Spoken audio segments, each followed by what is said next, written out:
সিলেটের একটি কলেজে পবিত্র কুরআন শরীফ পোড়ানোর খবরে তুলকালাম কাণ্ড ঘটেছে। উত্তেজিত জনতা সড়ক অবরোধ করে বিক্ষোভ করেছে। পরিস্থিতি নিয়ন্ত্রণে আনতে পুলিশকে সাউন্ড গ্রেনেড ও ফাঁকা গুলি ছুড়তে হয়েছে।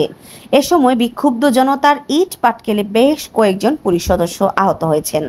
সোমবার সন্ধ্যা পর্যন্ত কুরআন পোড়ানোর ঘটনায় কলেজের অধ্যক্ষ সহ ৩ জনকে আটক করেছে পুলিশ।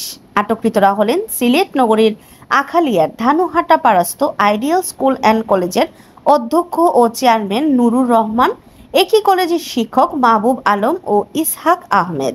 এর মধ্যে নুরুর রহমান ও মাহবুব আলম সাবেক শিবির কর্মী এবং ইসহাক বাংলাদেশ বেতার সিলেটের কারি বলে জানিয়েছে পুলিশ।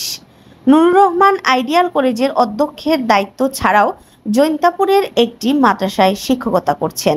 পুলিশ ও স্থানীয় সূত্র জানায়, গত রবিবার রাত 10টার দিকে আইডিয়াল কলেজের অধ্যক্ষ নুরুর রহমানের বিরুদ্ধে কুরআন শরীফ পোড়ানোর অভিযোগ তুলেন স্থানীয় লোকজন। স্থানীয় একটি দোকান থেকে কেরোসিন কিনে এসে কুরআন শরীফে আগুন দিয়েছেন বলে অভিযোগ ওঠে তার বিরুদ্ধে। মুহূর্তে এই খবর ছড়িয়ে পড়লে বিক্ষুব্ধ লোকজন এসে অধ্যক্ষ নুরুর রহমান ও শিক্ষক মাহবুব আলমকে মারধর করে একটি কক্ষে আটকে রাখেন।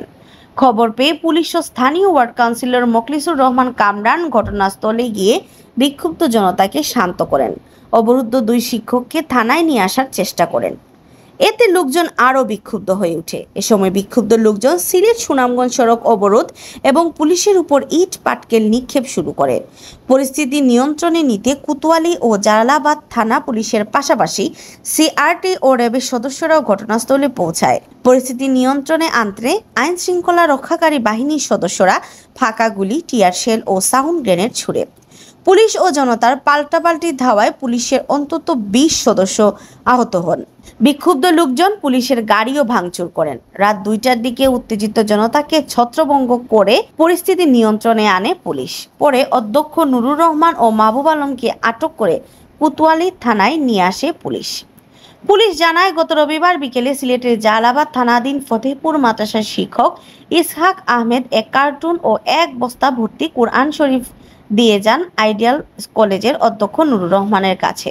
ইসহাক আহমেদ ওই কলেজের খণ্ডকালীন শিক্ষক ও সিলেট বেতারের কারি।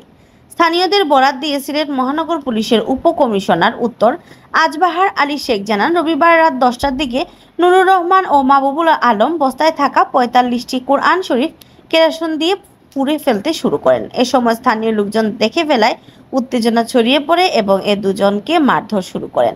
তিনি বলেন, এক পর্যায়ে প্রায় 10,000 মানুষ ওই এলাকায় জড়ো হয়ে বিক্ষোভ শুরু করেন। খবর পেয়ে পুলিশ ঘটনাস্থলে ছুটে আসে এবং জনতার হাত থেকে নুরুর রহমান ও মাহবুবকে উদ্ধার করে।